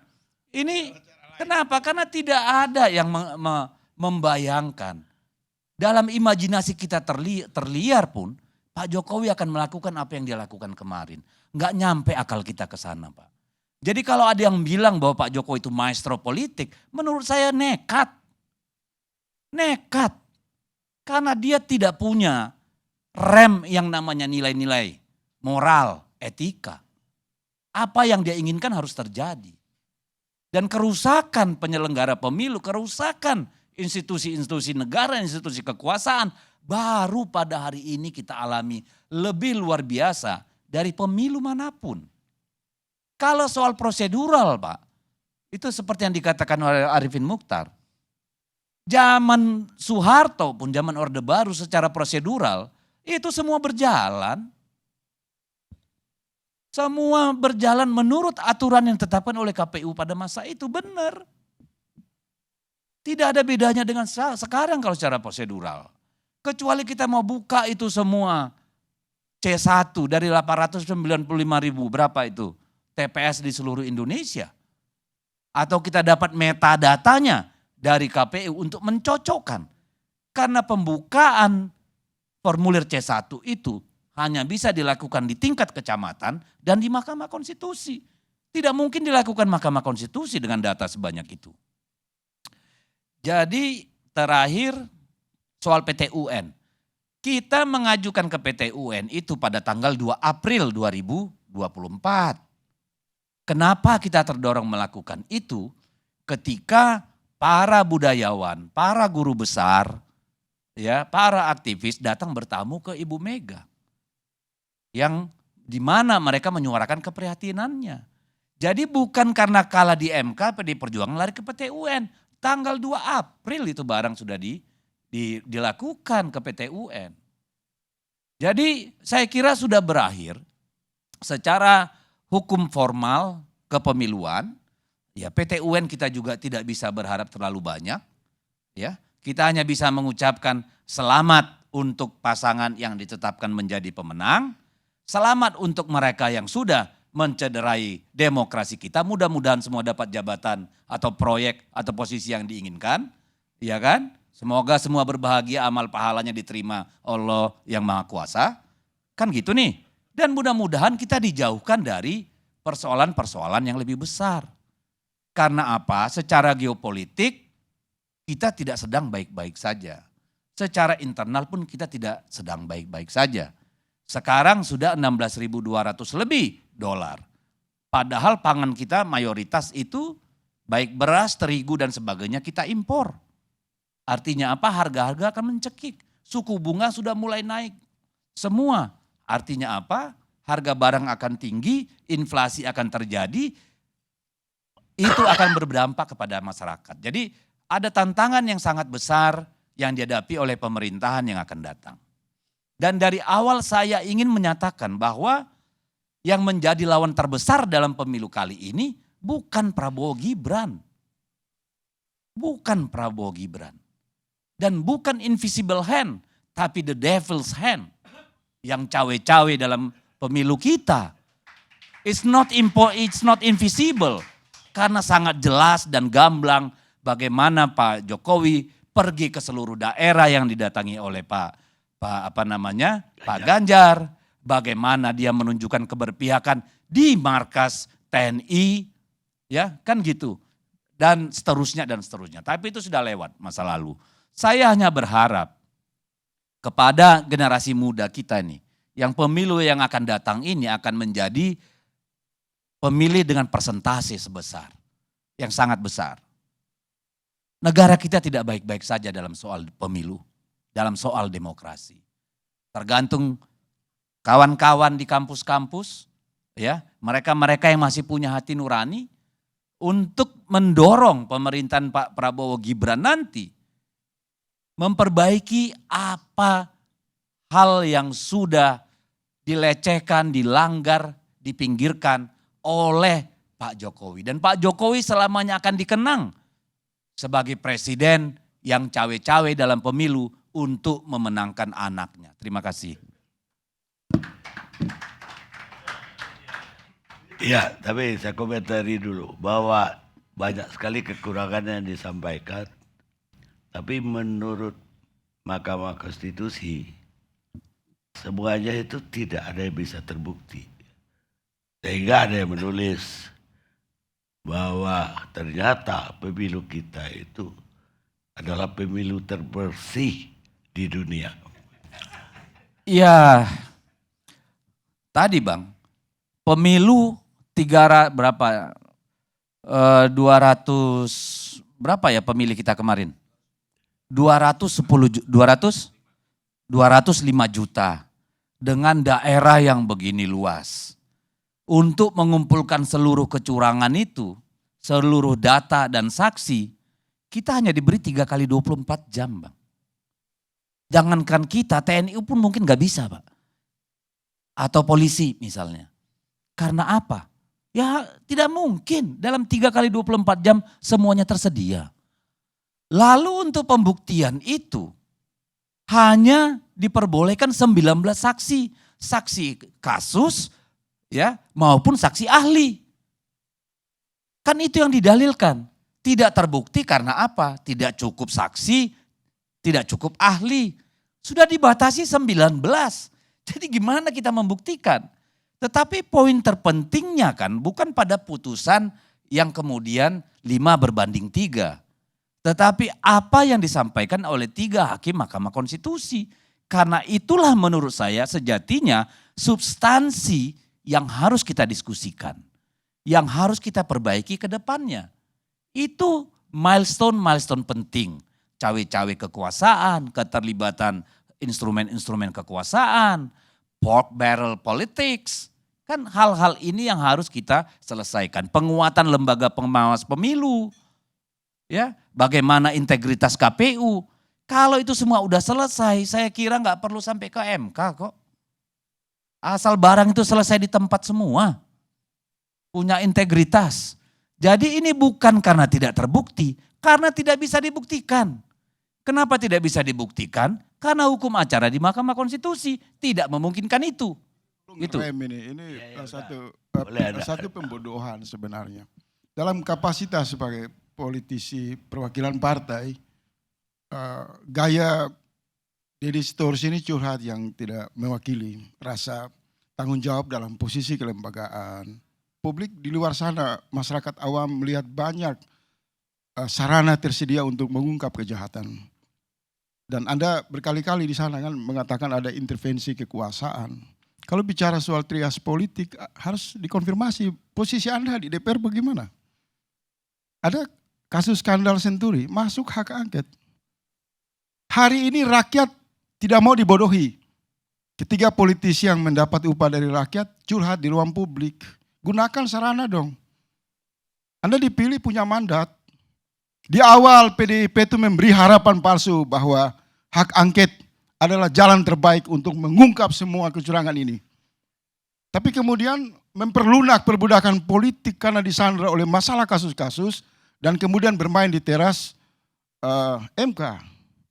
Dan lebih jauh kurang ajar para ketua-ketua umum partai dan elit partai duduk menyantap makanan enak di atas meja, daging-daging empuk, membiarkan rakyat turun ke MK untuk berdemo meminta keadilan. Sebentar, tadi saya itu, sebentar. Jadi kalau menurut saya, pola Deddy Sitorus ini kebangkrutan politisi Senayan. Anda tidak usah curhat di tempat ini. Besok itu Anda kumpulkan teman-teman Anda di DPR, gulirkan hak angket, umumkan berapa orang dari PDIP. Itu pertanyaan awal saya tadi. Rakyat ingin bernegara dalam arena konstitusi. Bukan dalam retorika kosong, diamnya Ibu Megawati, sandiwaranya Surya Paloh, main-main topeng keagamaan oleh PKS, main lincah lompat kata seperti PKB. PKS yang mana? Semua sampai hari ini yang mana? Tidak ada satu anggota PKS yang mana satu? mengajukan daftar nama hak angket. Oh ada. Siapa? Diumumkan. Ini aktivis nggak update ini. Sebentar. Kita sudah tanda tangan. Oh, besok kita tunggu berapa jumlah orang di fraksi PKI sana akan membenahi pemilu ini dengan mengumumkan daftar nama. PDP demikian. Nasdem demikian. Kita berhentilah soal elektoral ini. Agama maksudnya apa tadi? Jelaskan dulu yang mana satu. Saya mengatakan begini, saudaraku Iqbal. Enggak, saya jangan ngomong yang mana contohnya. Saya mau kasih contoh. Hak angket. Tapi kalau Anda berjanji Anda harus penuhi. Kalau orang beragama mengatakan sesuatu di ruang publik akan memperjuangkan hak angket. Kita sudah jelas. Mana? Tidak ada Iqbal. Dua fraksi perlunya, kita sudah. Tidak ada Iqbal. Tidak ada. Sampai hari ini tidak ada daftar nama dari anggota DPR mengambil hak konstitusi mereka untuk membongkar kerusakan sistem berdemokrasi. Kenapa? Ada yang terlewat oleh Dedi. Kerusakan ini adalah permufakatan para partai di DPR membiarkan undang-undang ini untuk mengawal, memproses bakul sampah demokrasi yang penuh dengan kecurangan. Di awal diskusi saya sudah mengatakan 20% presidensial threshold adalah gambaran terang bahwa itulah awal dari kecurangan. Dan itu tidak pernah disinggung. Berkali-kali rakyat secara independen datang ke MK, bongkar itu 20%. Tidak ada keberanian dari Ibu Megawati, dari Surya Paloh. Karena mereka ingin menginjeksi bakul sampah kerusakan demokrasi ini untuk kepentingan permainan, menipu rakyat. Cukup. Ya, Saya kira itu cukup poinnya. ya. Dari Anda itu kan kalau ngomong seolah-olah Anda yang paling benar, paling lurus. Dan Anda gini. Anda udah ngomong tadi. Anda saya gaji, Anda perjuangkan itu hak konstitusi Anda itu. Oke. Anda udah ngomong tadi. Dong. Tapi Anda tidak bisa memaksa saya memakai ukuran sepatu Anda. Anda pun dengar dulu dong. Anda udah ngomong DPR tadi. bekerja mewakili suara rakyat. Jangan curhat di ruang publik. Terserah saya dong mau curhat di ruang publik. Kenapa lu jadi fasis? Lu ngaku aktivis tapi fasis pikiranmu. Apa saya mau katakan hak saya. Kalau Anda tidak setuju bantah. Tapi jangan Anda merasa Anda paling benar. Saya bertanya di awal diskusi ini. Loh. Kapan Ibu Megawati menyampaikan permohonan maaf karena kerusakan ini tidak lepas dari desain politik PDIP. Ayo, Anda sampaikan itu kepada Ibu Anda Megawati. jangan dengar nggak tadi jawaban saya? Kedua, jangan mengatakan tidak ada sarana lain. Itu pembodohan. Seolah-olah semua dipasung di teras MK. Udah cukup. Ada juga di DPR Cukup hak debat, angket. Anda tidak mendengar penjelasan saya bahwa kita adalah negara presidensial. Dan saya mengatakan bahwa yang namanya Presiden Jokowi itu mandiri dan independen dalam mengambil keputusannya. Tadi saya beri Anda clue. Setelah dilantik Oktober, mulai Desember saja itu ketemu Pak Jokowi sudah sulit. Itu curhat. 2014 enggak. Pola hubungan Anda dengar dulu dong. Sama rakyat itu. Anda Megawati ngomong mau ketemu Jokowi nggak ketemu nggak ada faedah buat rakyat. Jangan ditafsirkan sebagai bagian dari proses kecurangan pemilu. Sudah belum? Udahlah Dedi. Sudah. Udahlah Dedi. Enggak, Anda nggak bisa bilang saya sudah. Anda siapa? Saudaraku, enggak, Anda siapa melarang saya sudah? Bos. Anda sudah ngomong, izinkan saya ngomong dong. Jangan kayak kau paling benar. Gimana sih kau? Jangan merasa paling benar, itu pikiran fasis, Pak. Jadi kan tadi saya sudah jelaskan. Ya, saya tambahin penjelasannya. Loh, orang ngomong curhat, terus kau apa namanya? Propaganda. Ini bukan LSM, Pak. Ini bukan kelompok kerumunan, ini partai politik. Pertimbangannya tidak sekadar di lingkunganmu. Ini ngurus negara. Jangan kau samakan. Loh, jangan bagaimana. Ada hak konstitusi. Ada hak, tapi ada prosesnya, ada pertimbangan. Ini bukan gerombolan. Anda menggampangkan persoalan. Seolah-olah ini urusan 1, 2, 3 orang. Politisi tidak menggunakan hak konstitusi. Anda itu jangan adalah kumpulan simplifikasi. gerombolan. Itu komplotan. Sekarang saya kasih tahu Pemirsa, Anda sebentar, Bang. kita rehat sejenak.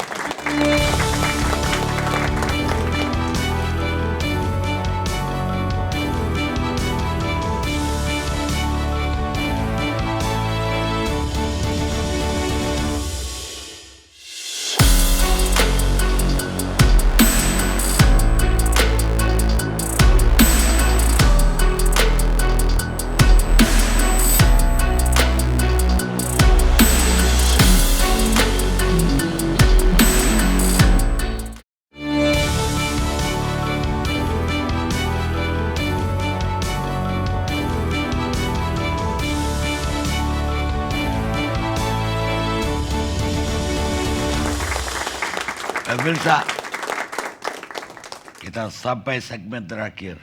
Sedikit dulu Bang Karni, tadi sedikit saja ya. Tadi soal tadi saya mengatakan bahwa mempersoalkan pemilu secara prosedural hukum kepemiluan itu sudah berakhir. Ya, itu sudah berakhir. Dan PT UN juga tidak bagian dari proses perselisihan pemilu, ya, tapi soal KPU.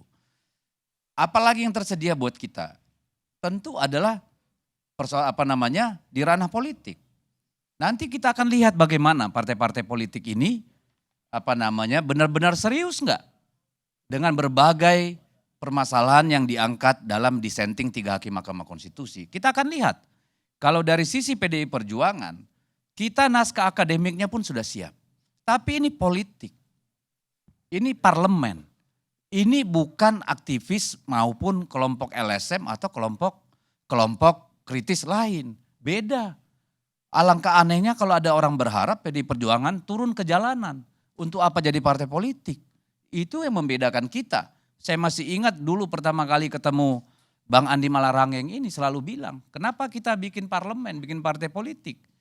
Untuk mengubah pertengkaran di jalanan menjadi perdebatan beradab di parlemen. Kan kayak begitu. Kita juga diikat oleh konsensus-konsensus, norma-norma, dan aturan-aturan.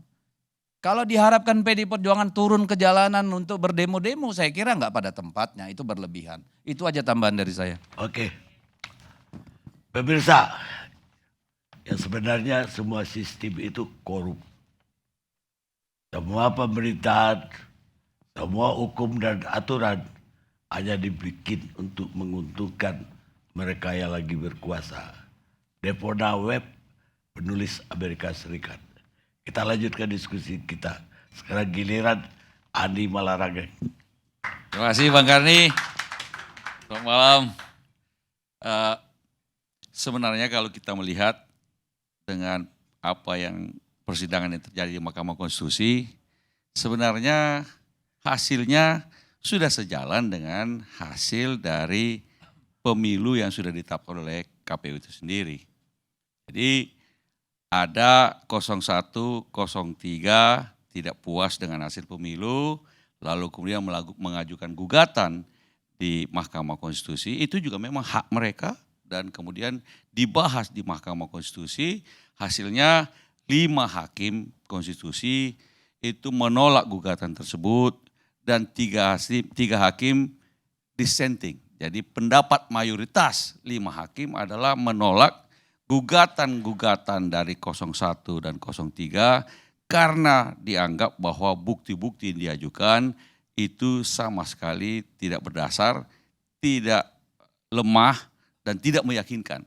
Kemudian ada 3 hakim pendapat minoritas mengatakan bahwa itu ada beberapa hal yang perlu dilakukan, terutama yang saya tangkap saja adalah bahwa mestinya ada pemungutan suara ulang di beberapa daerah. Nah, bagi saya apa yang kita lakukan juga di malam ini juga memperlihatkan sejalan dengan hasil pemilu sendiri. Hasil pemilu sendiri sebagaimana kita ketahui 58% itu memilih Pak Prabowo Gibran.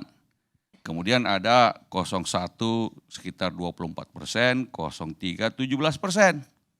Nah, ini sejalan. Di sini pun kita juga sejalan juga. Yang mendukung 01, 03 pastilah mengeluh-elukan 3 hakim yang dissenting, yang pada dasarnya minoritas. Sebaliknya, bagi kami yang mendukung 02 dan rasanya juga mayoritas rakyat yang memang mendukung 02, pastilah sepakat dengan hakim mayoritas, pendapat mayoritas dari 5 hakim tersebut. Jadi bagi saya ini sejalan dan ini ya sudah pas lah. Sudah Bang, cocok ini. 5-3 itu enggak mayoritas loh, itu split decision itu. Bukan mayoritas. Majority decision. Namanya majority decision. Karena kalau satu aja pun itu sudah imbang. Ini Supreme Court. Kalau dalam tinju itu namanya split decision. Mahkamah Konstitusi ini mengikuti apa pola dari Supreme Court. Desainnya sama Supreme Court di Amerika Serikat. Di mana kalau ada pembahasan, kalau kemudian terjadi split decision seperti Anda katakan, maka majority opinion itu diberi kesempatan menjelaskan pendapatnya dalam namanya majority opinion, kemudian yang dissenting namanya minority opinion. Tapi yang dia menjadi ketetapan lembaga adalah yang majority decision. Nah, sekarang kalau kemudian dianggap bahwa masih ada yang tidak puas dengan atau ingin membahas terus mengenai keputusan tersebut, itu juga sah-sah saja seperti yang kita lakukan di sini. Keputusan itu tidak akan berubah, tapi kemudian ada yang membahasnya dan terutama menekankan pada minority, itu sah-sah saja. Menekankan pada yang 3 hakim konstitusi itu, walaupun yang lain juga bisa mengatakan menekankan pada yang 5 hakim 5 tersebut. Karena itu sebagai biasa saja dalam demokrasi, bukan sesuatu yang luar biasa. Toh Mahkamah Konstitusi juga sudah melakukan berkali-kali ada dissenting opinion dalam berbagai macam keputusan. Bukan hal yang luar biasa. Nah, karena itu... Tapi Pilpres kali ini loh. Iya, karena Pilpresnya baru 5 kali. Artinya itu luar biasa dong. Bukan luar biasa. Luar biasa. Kalau Anda sudah punya 10 Anda kali punya pemilihan 5, 1, presiden, jadi itu kalau luar Anda biasa. punya 20 seperti Karena di Amerika Pilpresnya sudah baru 200 5, tahun. Pilpresnya dari 20 ada 1. Pasti ada yang satu pertama kali. Di mana-mana there's always a beginning of Apa something artinya else. kalau pertama kali apa artinya apa? Nggak ada, biasa aja. Karena baru sekali ini. Karena baru 5 kali. Kalau sudah Artinya 10 ini kali pemilu nanti yang ada luar 3 biasa. kali, ada 4 kali. Karena biasa dissenting itu. Kecuali sudah termasuk pernah ada dalam pemilu Pilpres. sebelumnya. Ya, karena N kita dalam pemilihan langsung presiden baru 5. Jadi dalam suatu ketika pasti ada yang pertama dissenting. Tapi nanti tahun depan atau 5 tahun depan mungkin ada lagi. Atau tidak ada. Tapi 5 tahun lagi ada lagi. Itu biasa dalam pemilihan umum itu. Bagi saya, yang saya concurring atau setuju dengan pendapat mayoritas, melihat bahwa persoalannya bukan urusan ini prosedural atau substantif atau apapun namanya. Yang kita lihat adalah saya tidak hadir dalam sidang karena saya bukan lawyers. Yang kita lihat sebagaimana juga mayoritas rakyat kita adalah melihat dari televisi persidangan tersebut, mengikutinya. Yaitu bahwa memang bukti-bukti yang diajukan di persidangan lemah. Tidak dapat meyakinkan, bukan hanya hakim-hakim itu, tapi kita juga yang menontonnya. Jadi kalau semua tadi katakan bahwa persidangan ini bukan hanya soal kuantitatif, tapi juga kualitatif dan lembaga Mahkamah Konstitusi sudah mengakui hal tersebut dan sudah dibahas. Dan secara kualitatif pun tidak ada yang bisa meyakinkan kita bahwa terjadi kecurangan. Apalagi target dari gugatan tersebut adalah terutama melakukan diskualifikasi. Mau melakukan diskualifikasi terhadap pasangan 02. Artinya meniadakan 96 juta suara yang memilih Prabowo Gibran. Meniadakan 96 juta suara. Karena kan targetnya diskualifikasi. Mengatakan itu semua tidak sah. Pertanyaannya adalah yang mana yang dianggap tidak sah dari 96 juta itu? Di mana tidak sahnya? Di mana curangnya? Kalau dikatakan, oh ini provinsi ini, segala macam. Ya provinsi ini, itu kan menurut 3 hakim konstitusi. 5 hakim tidak. Karena itu bagi saya, seperti kata Pak Prabowo, ya pemilu sudah usai. Perdebatan, kontestasi dalam pemilu, kampanye dan perdebatan bahkan dalam kampanye tersebut, di Mahkamah Konstitusi juga sudah dilakukan. Tapi kemudian hasilnya adalah bahwa memang tidak terbukti ada kecurangan-kecurangan, tidak terbukti ada berbagai macam tuduhan-tuduhan itu termasuk bansos lah, termasuk apa segala macam. Tidak ada kesaksian dari menteri-menteri, termasuk menteri dari PDI Perjuangan yang hadir juga di situ, memperlihatkan pada kita semua bahwa bansos itu sudah dirancang sudah bertahun-tahun dengan mekanisme yang sudah baku. Karena itu tidak perlu lagi. Mekanismenya nggak baku Bang, karena undang-undang menyatakan penyaluran bansos itu harus melalui Kementerian Sosial. Loh, ya, kan sudah dijelaskan sama Mahkamah Konstitusi. Ibu Menteri, ya ada Bapak Menteri, dikatakan sudah dijelaskan juga, semuanya. Dikatakan itu dana operasional presiden. Mari kita periksa nomenklatur. Apakah dalam aturan tentang dana operasional presiden juga memungkinkan dan sebesar itu. Yang namanya keputusan aturan Sesnek itu kita juga itu tidak sudah temukan. dijawab semua. Ada yang namanya tapi dana tidak di dalam. operasional presiden. Karena Dan pertanyaan dana operasional menteri presiden itu berbeda dengan dana bansos dan bisa memang dikeluarkan dalam kebutuhan presiden dan untuk melakukan berbagai macam aktivitasnya. Itu yang tidak di sudah dalam. dijelaskan semua juga. Ya belum Jadi, memuaskan. ini adalah bagian dari kebijakan negara yang sudah diatur. Kenapa pencairannya awal Januari? Atau awal tahun? Memang sudah begitu sejak bertahun-tahun lalu dan sudah dilakukan. Itu bukan, tidak. Kapan bertahun-tahun lalu? Kapan? Sudah dilakukan. Enggak ada. Nggak ada Emang Januari tiap itu tahun bebannya. Sudah dijelaskan kok sama sembarangan Menteri. ngomong Sudah nih. dijelaskan sama Menteri. Sembarangan ngomong. Nggak ada. Oke, Tiap sudah tahun dijelaskan yang bahwa diatur tiap tahun itu karena bansos anggarannya normal, anggarannya Itu yang sudah diatur tiap ditetapkan Untuk PKH. sejak sebelum tahun berganti kan Bansos sudah ditetapkan PKH. dan disahkan Bukan oleh bansos El parlemen. Nino atau operasional. Itu adalah bagian dari kebijakan negara. Karena itu bahwa dengan kesaksian 4 menteri tersebut, kita semua yang menonton televisi mengatakan, oh begitu rupanya, nggak benar itu ada kecurangan bansos segala macam itu. Nah karena itu tidak bisa meyakinkan 5 hakim konstitusi. Kalau lalu katakan, wah ini jangan-jangan ada intervensi. Itu pikiran-pikiran orang, interpretasi orang. Siapa saja bisa membuat interpretasi begitu. Tapi kan ini biasanya dalam istilahnya itu adalah teori-teori konspirasi. Teori-teori konspirasi macam itu memang susah untuk dibuktikan. Karena susah untuk dibuktikan maka diungkapkan saja secara publik sehingga membuat ya mungkin mudah-mudahan ada orang yang meragukan dan semua proses itu.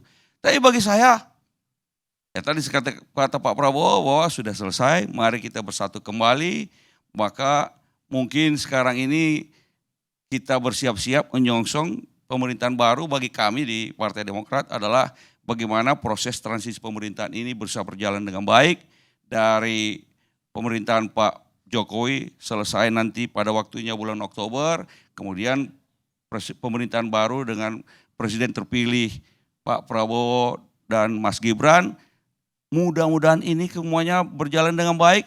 Kemudian kita menyongsong sebuah pemerintahan baru dengan pemimpin baru, mudah-mudahan masa depan yang lebih cerah ke depannya. Nah ini yang kita harapkan sebenarnya. Nah kalau kemudian sekali lagi masih ada yang mau mempersoalkan segala macam, itu bisa. Kalau mau bahkan ada yang mau bikin disertasi dengan putusan Mahkamah Konstitusi itu juga sah-sah saja.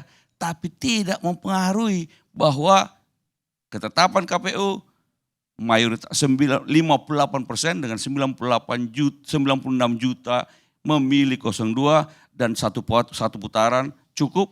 Dan hari ini kita lihat semuanya bahwa kemudian Mas Anies dan Mas Caimin sudah memberikan selamat.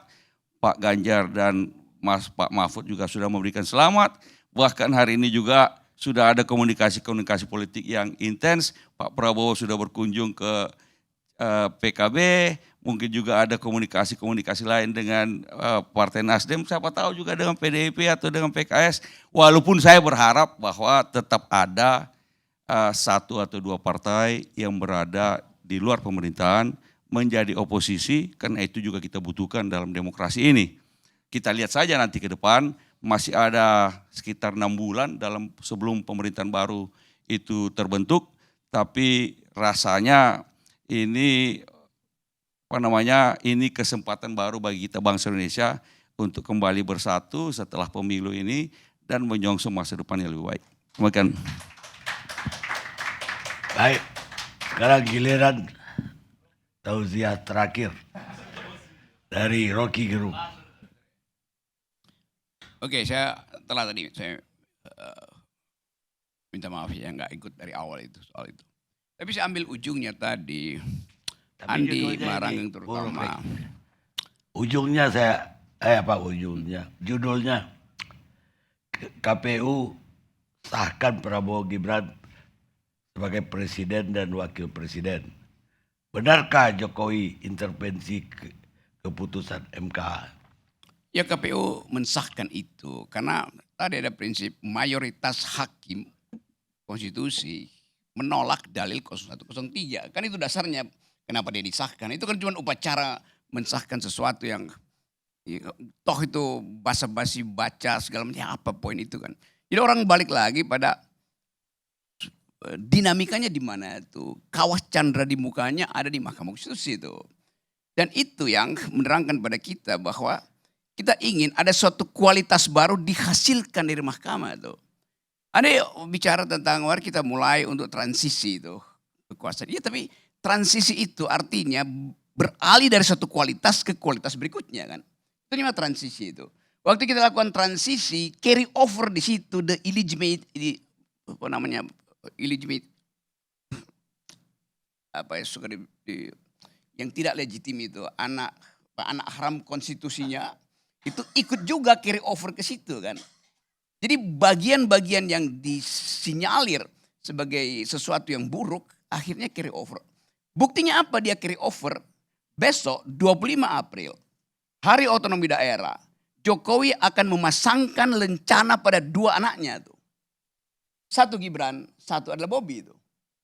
Jadi orang melihat, oh itu yang dilantik kemarin di Mahkamah Konstitusi di KPU tuh.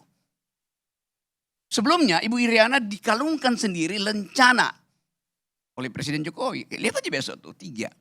Jadi terhubung lagi yang kita sebut kesamar-samaran dari dinasti itu besok menjadi nyata.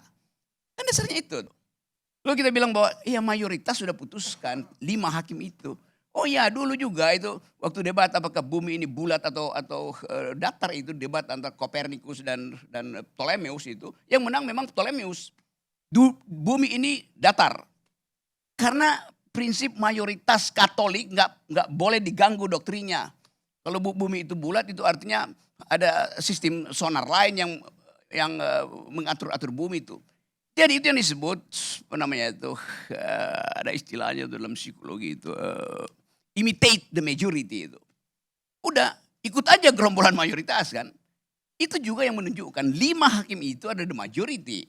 Memang karena bagi mereka bumi itu adalah datar. Setelah disurvei. Karena tidak diberi pengetahuan bahwa kalau datar itu konsep-konsep alam semesta berubah. Susah. Sementara yang 3 itu mendalilkan sesuatu setelah mereka paham bahwa yang dimintakan pada 3 hakim ini adalah problem-problem terstruktur sistematis dan masif. Bagaimana buktikan itu? Dengan pikiran dia buktikan itu. Nggak boleh pakai pikiran. Lo mahkamah sendiri bilang boleh ada kamar kuantitatif, ada kamar kualitatif. Maka 3 orang ini memakai otaknya dengan bagus, mengikuti prinsip Kopernikan, sementara yang 5 memakai prinsip imitate the majority. Itu dasarnya kan. Maka disimpulkan oleh 3 hakim ini bahwa ada kecurangan di 60% pemilih kita. Di mana itu? Ya di kota-kota besar itu. Boleh nggak itu diterima? Nggak boleh diterima. Kenapa? Karena nggak bisa diverifikasi. Misalnya itu beras bansos itu masih ada nggak di keluarga miskin yang ada di Tangerang misalnya. Oh datang aja ke Tangerang. Si keluarga bilang iya. Beras itu udah jadi bubur. Udah kami bikin nasi uduk. Dibawa nasi uduk itu ke Mahkamah Konstitusi. Hakim 5 hakim itu bilang. Kan yang dibikin Pak Jokowi beras bukan nasi uduk. Coba bayangkan kekonyolan itu kan. Jadi sekali lagi kita mau coba lihat ini bahwa kita mau masuk dalam perdebatan yang betul-betul bermutu. Bukan soal ini mayoritas yang bilang, tapi mayoritas yang dungu mengapain terima prinsip mayoritas yang dungu. Kan dasarnya itu kan. Jadi kita balik lagi bahwa memang 3 hakim itu minoritas. Yang ini mayoritas. Tetapi di dalam politik ada prinsip bahwa less is more gitu. Yang sedikit bahkan berlebihan itu. Karena dia sedang menghasilkan perencanaan baru untuk kita pikirkan. Bahwa oke, tidak ada cewek-cewek Jokowi. Oke, berarti besok tidak akan ada pengalungan. Satya Lencana pada 2 anak Jokowi. Kita lihat besok. Pasti ada pengalungan lagi. Karena bagi Jokowi yang ada di pikirannya itu adalah kemaslahatan keluarganya. Dari awal kita deteksi itu. PDIP mungkin terlena sedikit. Tapi kemudian bangkit pikirannya tuh. Bahwa partai ini mesti didirikan, diasuh secara ideologis itu. Bukan dengan prinsip-prinsip kuantitatif. Jadi sekali lagi bagi saya sebetulnya saya gembira aja bahwa akhirnya harus kita restui kedunguan Mahkamah Konstitusi supaya lengkap. Pembusukan kemarin itu pamannya Gibran itu ya baru cabangnya itu. Pembusukan sebelumnya ya mungkin baru daunnya. Sekarang pembusukan di akar. Dan memang diperlukan pembusukan sampai di akar supaya pohon itu tumbang. Setiap pohon yang tumbang itu akarnya tercerabut, itu justru kesempatan matahari untuk menyinari kembali bibit baru di situ kan. Jadi terang benderang pada kita bahwa Pak Jokowi sekarang cemas karena Prabowo berusaha memasukkan sebanyak mungkin partai politik. Padahal prinsipnya less is more. Kue yang sedikit itu mesti dibagi dengan Jokowi udah gak cukup akhirnya. Jadi saya kira cerdik juga Prabowo. Masuklah PDIP, masuklah Nasdem, masuklah semua itu. Akibatnya apa? Ya Jokowi tersingkir. Dia dapat bagian yang paling kecil di situ kan. That's politics tuh. Tapi buat kita bukan itu politik. Politik adalah upaya untuk mengembalikan moral, the morality of the public. Dan itu yang tidak mungkin kita peroleh hari ini. Jadi oke, selebihnya mungkin kalau ada persoalannya, kita anggap aja bahwa akan ada banyak keguncangan. Ada yang bergembira karena ini malam pengantin demokrasi. Tapi ada yang menganggap bahwa ini guncangan pertama pada kursi kekuasaan. Itu dasarnya kan. Malam pengantin artinya ranjangnya bergoyang, artinya ada kerusuhan hormonal. Tapi pada saat yang sama ada yang akan mengguncang kursi kekuasaan. Karena itu di dalamnya ada kerusuhan moral. Kita pilih, mau nikmati kerusuhan hormonal atau kita mau lihat bagaimana kerusuhan moral itu akan menghasilkan Indonesia yang lebih bermutu. Assalamualaikum warahmatullahi wabarakatuh.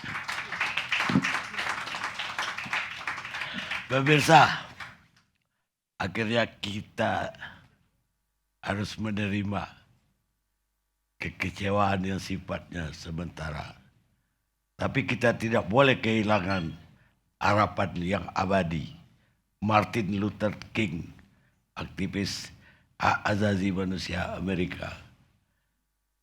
Kami sudah diskusikan, Anda yang menyimpulkan. Kita ketemu ALC yang akan datang.